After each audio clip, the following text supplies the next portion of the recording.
अस्सलाम वालेकुम। मेरा नाम कदस बट। इस वीडियो में आपके साथ मैंने क्रिप्टो मार्केट की अभी तक की वो अपडेट्स, वो न्यूज़, वो इन्फॉर्मेशन शेयर करनी है जिसकी बेसिस पे आप अंडरस्टैंड कर सकते हैं कि क्यों मार्केट करेक्शन कर रही है। कुछ लोग तो इसको खैर बहुत ही ज़्यादा फियर और पैनिक की सिचुएशन में है, लेकिन मैं मार्केट की तरफ देख रहा था। अगर आप ये मेरी फेवरेट क्रिप्टो करेंसीज की लिस्ट देखें तो उसमें जो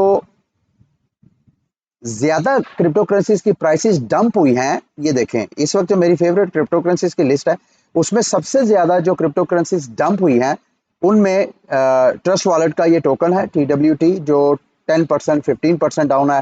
फिर लूना का ANC SLP ENS, ये एक्चुअली वो टोकन्स हैं जिन्होंने पिछले हफ्ते 25% 30% उनकी प्राइस पंप हुई थी। लेकिन ऐसी क्रिप्टो करेंसीज जो कि पिछले हफ्ते डेढ़ हफ्ते से खास प्राइस रेंज के अंदर ही साइडवेज मूव हो रही हैं, उनकी तरफ अगर आप नजर डालें तो वो ऐसे कोई क्रैश नहीं हुई है। वो अभी भी उसी प्राइस रेंज के अंदर ही ट्रेड हो रही है। इथीरियम है तकरीबन 3100 3200 की रेंज से लेके 3400 तक की रेंज में पिछले एक हफ्ते डेढ़ हफ्ते से ट्रेड हो रहा है। इसी तरह TRX है, वो भी उसी रेंज में ट्रेड होता हुआ नजर आ रहा है। और ये दीगर जो सारी क्रिप्टो करेंसीज हैं ऑलमोस्ट ऑलमोस्ट आपको सेम प्राइसेस पे नजर आएंगी जो कि 2 दिन पहले 3 दिन पहले प्राइसेस पे थी। तो ये वाली जो क्रिप्टो करेंसीज हैं जो कि साइडवेज मूव हो रही हैं पिछले कई दिनों से, उनकी प्राइसेस में इतना क्रैश नहीं है। आपको सिर्फ उन क्रिप्टो करेंसीज की प्राइसेस में क्रैश नजर आ रहा है जिन्होंने 35% 40% तक गेन हासिल किया है पिछले हफ्ते डेढ़ हफ्ते के अंदर। और ये बात समझ भी आती है।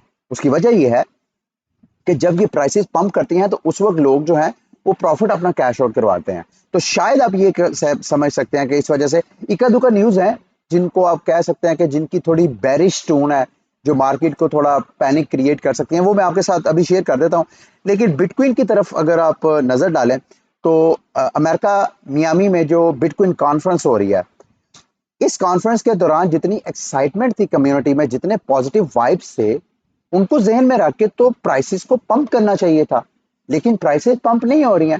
BTC की अपनी प्राइस जो है ये तकरीबन जब से ये स्टार्ट हुआ है इवेंट 46,000 से ड्रॉप हो गए, अब जब मैं वीडियो बना रहा हूँ तकरीबन 42,000 पे ट्रेड हो रही है। और ये बिल्कुल 50 मूविंग एवरेज की लाइन के ऊपर है। अगर इस लाइन को भी ब्रेक कर देती है BTC की प्राइस, यानी 42,000 से भी नीचे चले जाती है, तो टेक्निकली देखा जाए तो बिटकॉइन की प्राइस मजीद नीचे क्रैश करनी चाहिए।